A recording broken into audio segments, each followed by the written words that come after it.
Well, the reason they couldn't mention stars or take photographs of stars is that the astronomy buffs at Vanderbilt or Harvard or UCSC would have found the errors instantly. His friend, the person who spoke with him here. Right. Do you want me to mention him by name? I think so. Okay, why not? Yeah. Of course, Lee is kind of a reclusive person, but I don't mind mentioning his name. We can't live forever. All right. Ready? Yeah. James Irwin was the command pilot on Apollo 15. James, after his return from the moon, became a born-again Christian. At one point, he came to Nashville, Tennessee, to give a lecture on Christianity and his conversion there, too. And at that time, he met a local Nashville resident by the name of Lee Galvani. Well, Lee implored James Irwin to confess, to tell the truth about the Apollo hoax, of which Lee was convinced.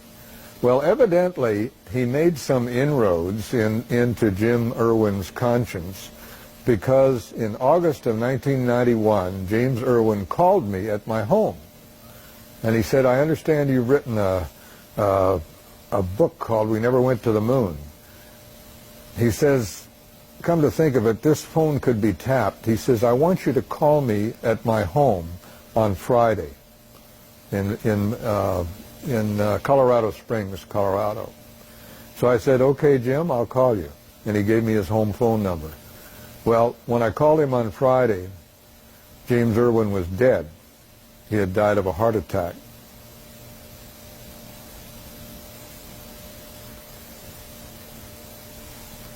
Tell me about the pilot who phoned in one of your guest appearances on the talk radio program. Oh. While I was on a radio show concerning Apollo, an airline pilot called me and he said, Bill, I think you're right, because while I was traveling from San Francisco to Tokyo, we saw a C-5A drop a capsule out of its cargo hold. The three orange parachutes opened, and it descended toward the ocean. And even though we were traveling at about 550 knots, we followed this descent as long as we could.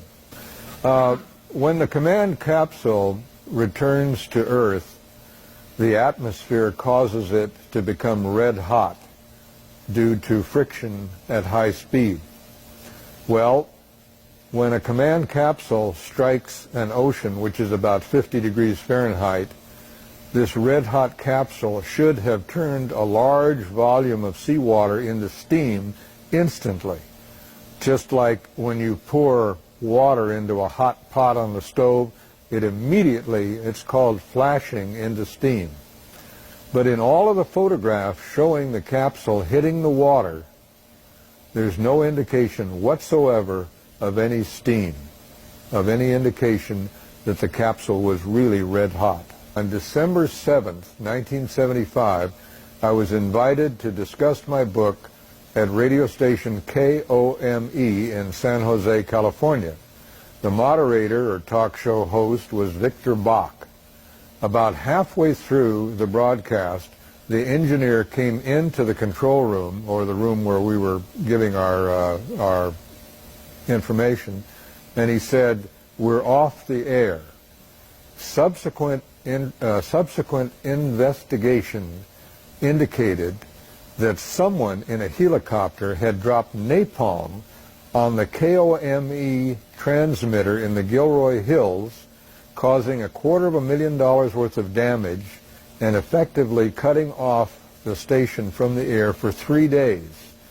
Well, police came to the station and offered us police protection because callers into the station said, what happened to you? You had this fellow on about we never went to the moon, and suddenly your radio station goes off the air. So to me, this was the first real-life indication that there was somebody that didn't want me to tell this story.